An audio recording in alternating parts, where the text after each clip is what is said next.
Dear student, আজকে তোমাদের সামনে একটা লাভ ক্ষতির একটা গুরুত্বপূর্ণ অঙ্ক নিয়ে এসেছি। বিভিন্ন কম্পিটিটিভ এক্সামের পরীক্ষায় পড়ে, তো আমরা এটা শর্ট ট্রিক্সের মাধ্যমে দেখব।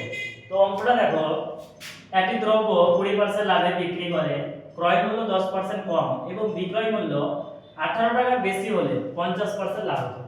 তবে দ্রব্যের ক্রয় মূল্য কত হবে? তো এই অঙ্কটা আমরা ট্রিক্সের মাধ্যমে শিখব। ট্রিক্স, তো প্রথমে আমরা সিপি অর্থাৎ কস্ট প্রাইস আর এসপি সেলিং প্রাইস, দেখো তো 20% লাভ, তাহলে 100 টাকা যদি আমি কস্ট প্রাইস ধরি তাহলে সেলিং প্রাইস কত হবে? 120। এক্স এক্স দিয়ে দাও, 100x আর 120। ক্রয় মূল্য 10% কম, যদি ক্রয় মূল্য 10% যদি কমে যায় তাহলে কত দাঁড়াবে? 90x টাকা। আর বিক্রয় মূল্য 18 টাকা বেশি বলা হয়েছে, তাহলে 18 টাকা যদি বেশি হয় তাহলে লাভ কত হবে? 50% লাভ। তাহলে এত টাকা যদি ক্রয় মূল্য হয় আর ক্রয় মূল্যের 50% লাভ, তাহলে কত হবে? এটার 50% লাভ।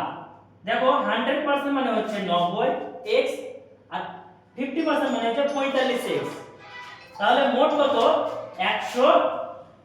135x। তাহলে দেখো আগে ছিল কত? 120x আর এখন হলো 135x, তাহলে বৃদ্ধি কত হয়েছে? 15x। 15x, এই 15x এর মানটা দেওয়া আছে কত? 18 টাকা। তাহলে 15x এর মান হচ্ছে 18 টাকা। আমি যদি ক্রয় মূল্য বার করি তাহলে কি 100x দিয়ে গুণ করে দিব, x x বাদ 3 দিয়ে কাটলে 6, 3 দিয়ে কাটলে 5, 5 দিয়ে 100 দিয়ে কাটলে 20, তাহলে অ্যানসার হচ্ছে 120 টাকা।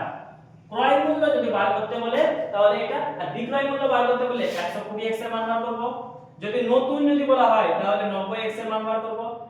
যদি নতুন যদি বলা হয় বিক্রয় মূল্য, এটা মান বার করব। পুরানো যদি বলা হয় তো এটা করব। প্রত্যেকটা চারটা টার্মেরই আমরা মান বার করতে পারবো, এই শর্ট ট্রিক্সটা যদি আমাদের মনে থাকে তবে। ঠিক আছে বন্ধুরা, থ্যাংক ইউ, ভালো থাকো, সুস্থ থাকো।